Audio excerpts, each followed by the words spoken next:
À la une de l'actualité dans le journal de TV5 Monde, Gaza, où les bombardements israéliens ont continué toute la nuit. Hier, le siège du Hamas a été détruit. Au moins 18 Palestiniens sont morts en 24 heures. Au Caire, les partis tentent de décrocher une trêve.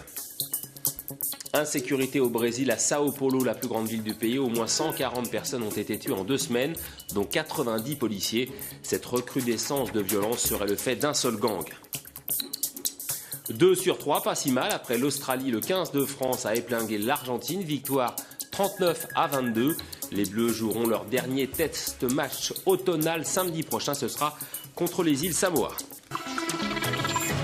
Bienvenue à tous. Je vous le disais en titre, les raids israéliens se poursuivent sans relâche. Témoin, une très forte explosion il y a moins d'une heure dans Gaza.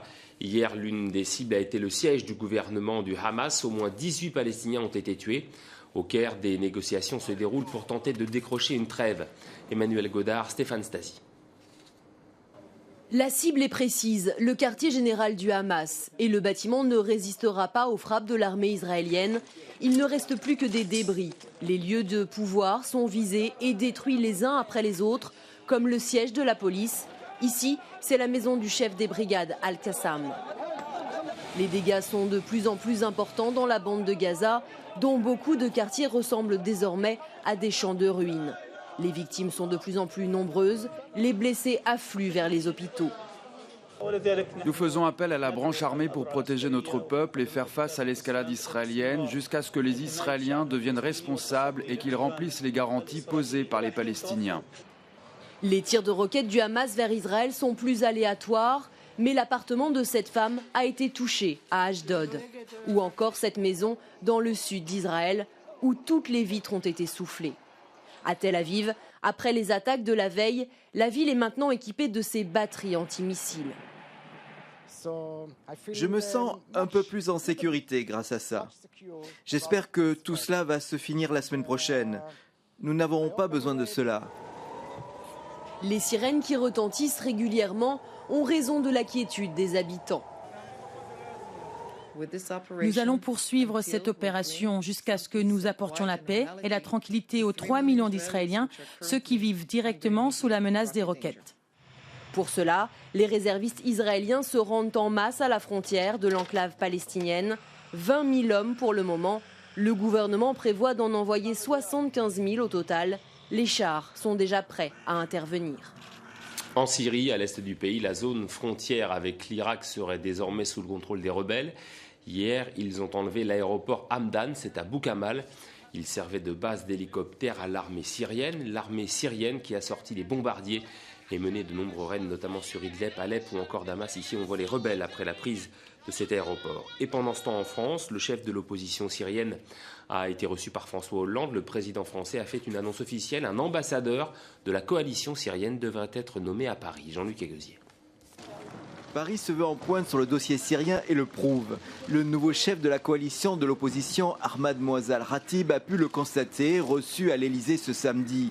La France est le premier pays occidental à reconnaître la coalition, créée il y a une semaine seulement, comme seule représentante légitime du peuple syrien. En vérité, la décision du gouvernement français a été courageuse et elle ouvre la voie à la communauté internationale pour aider le peuple syrien. La coalition a annoncé vouloir former maintenant un gouvernement de technocrates inclusif. François Hollande, lui, s'est engagé à soutenir cette opposition sur la scène internationale. Il y aura un ambassadeur de la Syrie en France qui sera désigné par le président de la coalition. J'ai également demandé au ministre des Affaires étrangères, Laurent Fabius, dès lundi, à la réunion de l'ensemble des ministres des Affaires étrangères de l'Union européenne, de poursuivre notre travail de conviction pour que la reconnaissance que la France a déjà faite puisse être prolongée par d'autres déclarations venant de pays européens et même de l'Union. Cet ambassadeur présent ce samedi sera Monzir Marous, un opposant francophone. L'opposition syrienne a également été reçue vendredi à Londres, mais seulement par le ministre des Affaires étrangères, William Hague. La reconnaissance officielle pourrait suivre dans quelques jours. Et ce dimanche, Laurent Fabius, le ministre des Affaires étrangères français, sera reçu dans International, présenté par Xavier Lambrechts. Le 22e sommet ibéro-américain se déroule à Cadix, en Espagne. Les débats tournent autour de l'inégalité des relations entre l'Europe et les pays d'Amérique latine. Et il y a les paroles d'expérience de Dilma Rousseff. La présidente du Brésil a donné son point de vue sur les politiques d'austérité menées par les pays européens. Je vous propose de l'écouter.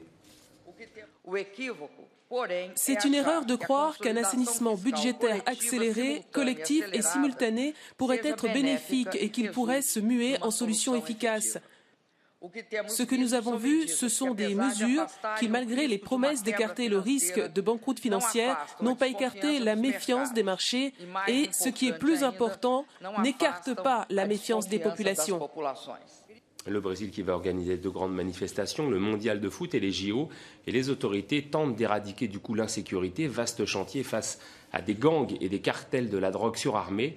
Dans l'état de Sao Paulo, des violences meurtrières, notamment contre des policiers, ont atteint un paroxysme. Stéphane Leroyer. Martin Umbelina da Silva habitait dans cette rue de Sao Paulo.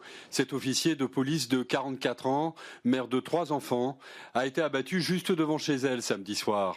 Elle ouvrait la porte de son garage quand 2 hommes lui ont tiré 6 balles dans le dos, la gorge et l'abdomen devant l'une de ses filles de 11 ans qui n'a rien pu faire. Sao Paulo et ses violences, où pour combattre le crime organisé, la présidente Dilma Rousseff a proposé d'envoyer l'armée. Dans l'État de Sao Paulo, nous n'avons pas besoin de l'armée pour la sécurité publique, parce qu'ils ne sont pas entraînés pour ça. Les forces policières, avec les fonctionnaires de la sécurité publique, sont compétents pour ces crimes. En 2012, 98 policiers ont été tués à Sao Paulo, au cours d'embuscades pour la plupart. Une véritable escalade entre la police et une faction liée au trafic de drogue, le PCC, le premier commando de la capitale. À chaque répression policière, un crime et vice-versa. En seulement une semaine, la capitale financière du Brésil a connu une fusillade, plusieurs incendies de bus et la mort de 50 personnes au mauvais endroit, au mauvais moment. Les responsables de la sécurité n'y ont jamais prêté attention en réalité. Ils pensent qu'en mettant encore plus de policiers, ça fera une différence, alors que ça ne changera rien. Nous avons très peur. Je pense que nous devons nous mobiliser parce que nous sommes ceux qui souffront le plus. Nous sommes entre 2 feux. D'un côté la police, de l'autre cette organisation criminelle qui grossit chaque jour. Le Brésil est-il garant de sa sécurité? Une question fréquente à 1 an et demi de la Coupe du Monde de football. À Sao Paulo, on se souvient notamment qu'en 2006, pendant plusieurs jours, le crime organisé avait tué 200 personnes et totalement paralysé cette ville de 20 millions d'habitants et son très actif quartier d'affaires. Les Nations Unies sont entrées en action hier dans l'est de la République démocratique du Congo. Les casques bleus ont appuyé l'armée congolaise avec des hélicoptères dans ses combats contre la rébellion du M23. Les rebelles ont pris la ville de Kikumba dans le Nord Kivu. Cette intervention fait suite à une réunion d'urgence du Conseil de sécurité des Nations Unies. Une réunion demandée par la France. L'ONU a demandé également l'arrêt de tout soutien extérieur à cette rébellion du M23. Le dépouillement bat son plein en Sierra Leone. Maires, conseillers régionaux, députés et surtout présidents. Plus de 2,5 millions de Sierra-Léonais devaient choisir entre le chef de l'État sortant, Ernest Koroma, et son principal rival, Julius Maada Bio. Les résultats définitifs doivent être annoncés le 26 novembre prochain. Un rappel, entre 1991 et 2002, une guerre civile en Sierra Leone a fait au moins 120 000 morts. La droite française incarne désormais l'opposition. L'UMP se cherche un nouveau patron. 2 candidats s'affrontent. François Fillon, l'ancien Premier ministre de Nicolas Sarkozy, et Jean-François Copé. La ligne de mire demeure la présidentielle de 2017. Les adhérents du parti votent aujourd'hui. Jean-Philippe Chalère. À ma gauche, François Fillon qui veut rassembler au-delà de l'UMP. À ma droite, Jean-François Copé qui met ses pas dans ceux de Nicolas Sarkozy, à qui il a emprunté son thème de la droite décomplexée. Au centre, les militants qui devront départager les 2 hommes. Et bien malin qui peut prétendre connaître le résultat, malgré des sondages donnant Fillon largement vainqueur. Tous ces sondages, ils portent sur les sympathisants UMP, c'est-à-dire ceux qui se déclarent dans les sondages proches du parti politique. Et ce ne sont pas eux du tout qui vont voter.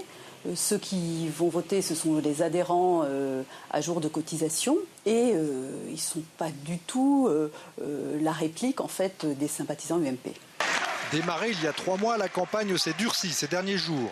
Accusé d'incarner une droite molle, François Fillon, l'éternel numéro 2, lâche ses coups pour montrer ses muscles de patron. Je n'ai aucune leçon de fermeté à recevoir. Je sais ce que c'est que d'affronter l'opinion. Et j'ai reçu plus de coups que ceux qui se présentent en gladiateurs. Le gladiateur dont toute la campagne visait surtout à s'adresser à la frange dure de l'UMP avec ses saillies sur le racisme anti-blanc ou le pain au chocolat arraché à un enfant pour cause de Ramadan. J'ai bien compris que face à moi, certains préféreraient une opposition plus tranquille, moins mordante. Le rêve de François Hollande, en clair. Un discours qui plaît aux militants. Il dit les choses comme ils sont. Et il fait pas de... À titre personnel, je m'exprime devant vous. Comment? En qualité de député. Il tourne pas autour du pot, si je puis dire.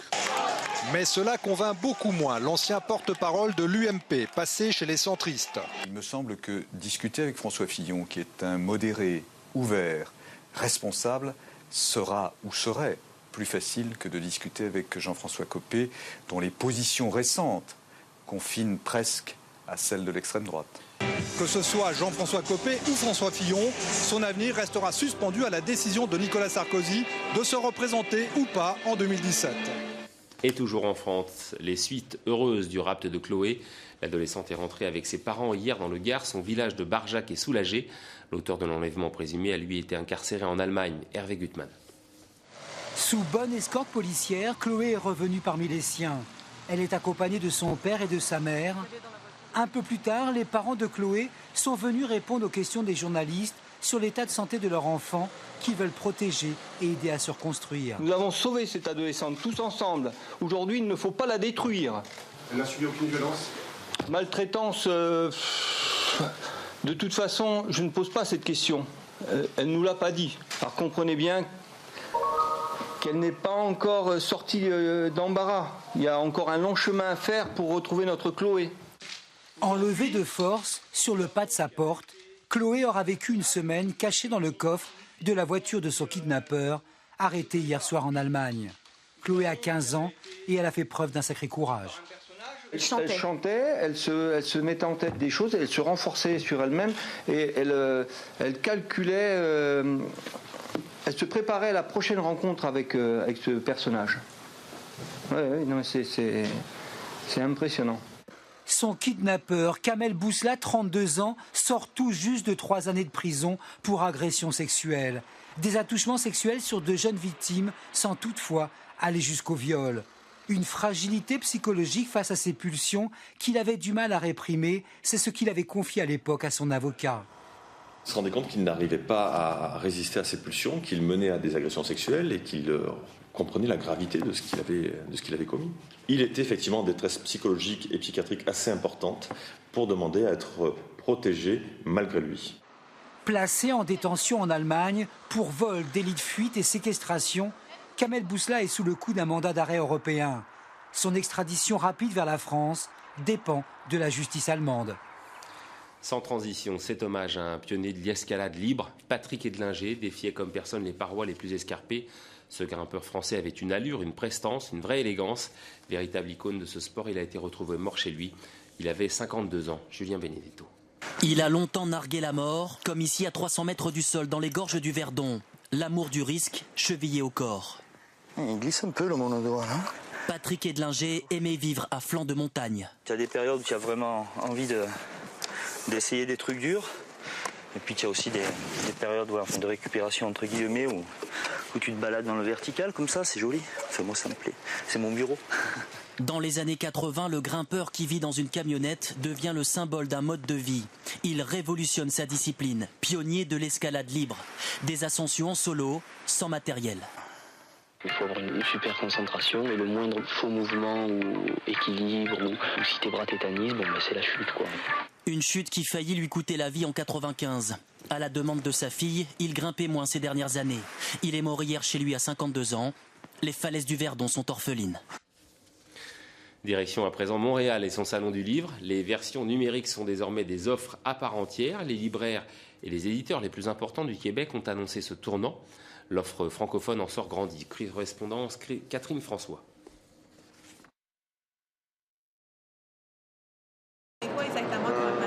La popularité croissante du livre numérique se reflète au Salon du livre de Montréal. L'an dernier, près de 8% des Québécois ont téléchargé un livre sur une tablette, soit 2 fois plus qu'en 2010. Et la majorité des maisons d'édition et des grandes librairies québécoises ont pris le virage numérique. Le groupe Archambault, avec plus de 50 000 titres sur sa plateforme, est le premier vendeur de livres numériques dans la province, devant la boutique à Paul. En termes d'offres québécoises et francophones, on a la meilleure offre disponible, et ça dans les 3 dernières années. 95 librairies indépendantes du Québec se sont-elles regroupées sur un site qui offre 35 000 titres provenant d'une centaine de maisons d'édition québécoises. C'est un marché émergent, absolument. Nous, on voit une progression constante à chaque mois du nombre d'acheteurs chez nous. Il y a de plus en plus de gens qui achètent et de plus en plus de grands lecteurs. La maison d'édition Dédicace a de son côté décidé de plonger dans l'aventure en lançant sa propre liseuse numérique au coût de 125 $. La liseuse vient avec 75 livres publiés par les éditions Dédicace, écrits par nos auteurs. 25 livres du domaine public, c'est-à-dire des grands classiques comme Jules Verne, Victor Hugo. Le livre numérique coûte en moyenne 25 % moins cher que sa version papier, un attrait pour le consommateur. Mais le processus d'achat et de téléchargement est encore peu convivial. À tous les jours, on a des équipes qui travaillent à développer des applications de sorte qu'on va éliminer les transactions, les nombres de clics pour télécharger, pour faciliter ce travail-là. Les efforts se multiplient également pour augmenter l'offre de livres en français versus celle en anglais. Aujourd'hui, de façon quasi systématique, si un nouveau livre sort en version papier, il sort pratiquement au même moment en version numérique. Le livre numérique est donc en plein essor, mais il ne représente pour l'instant que 2 % du marché du livre au Québec, contrairement à 20 % aux États-Unis. On croit cependant que sa part de marché va atteindre entre 5 et 10 % au cours des prochaines années. L'argent n'achète pas tout, la preuve dans notre page sport.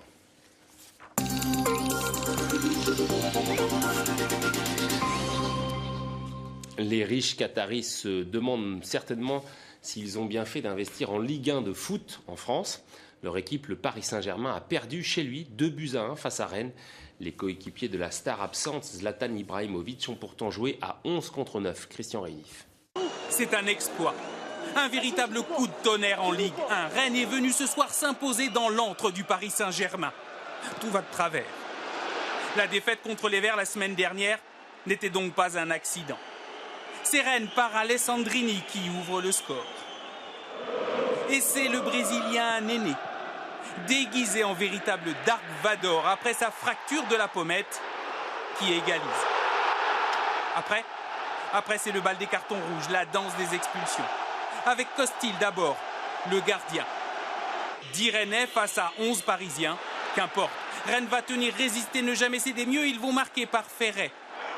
Et l'arbitre de sortir un nouveau carton rouge. Qu'importe. 9 Rennais face à 11 Parisiens. Et ce sont les Bretons qui se sont imposés 2-1. Ils ont bien joué au ballon rond, vive les Bretons. Quant à Paris, sans Zlatan Ibrahimovic, c'est la soupe à la grimace. Le troisième test match automnal du 15 de France samedi prochain contre les îles Samoa s'annonce coriace. Les Samoans ont gagné hier 26-19 au Pays de Galles. Les Bleus, eux, rencontraient l'Argentine. Une rencontre à Lille dans un stade couvert, une première en France. Résumé de la partie avec Benoît Verme. Les Pumas ont sorti les griffes dès le début du match. Premier essai de Marcelo Bosch à la 5e minute entre les perches françaises. La pression argentine continue. Une seconde pénalité réussie par les Argentins relègue la France à 10 points. On est à 13-3 quand, piqués dans leur orgueil, les Bleus décident de casser l'orchestration argentine. Vincent Clerc marque l'essai libérateur. Michalak transforme. 2 minutes après, Clerc récupère le ballon à suivre de Fritz et s'en va plaquer en territoire argentin. Michalak, toujours et encore, transforme. Et la série continue, la rage au ventre et malgré un tampon, Yannick Nyanga se libère et part aplatir. Le matou argentin est maté. 24-13 à la mi-temps de ce match spectaculaire. L'énergie ayant été dépensée en première période, l'Argentine se met souvent à la faute. Et grâce à un drop et 4 pénalités transformées de Michalak, la France va remporter ce match sur le score de 39-22. Ils ont eu un froid d'entrée parce qu'on a mis du temps à se mettre dans la rencontre. Et derrière, on a eu encore une belle réaction. Il y a eu encore une très belle solidarité. Les Bleus de Philippe Saint-André confirment leur mutation en une équipe conquérante avec cette seconde victoire éclatante. Prochain adversaire, les Samoa. Fin de ce journal, merci, à demain.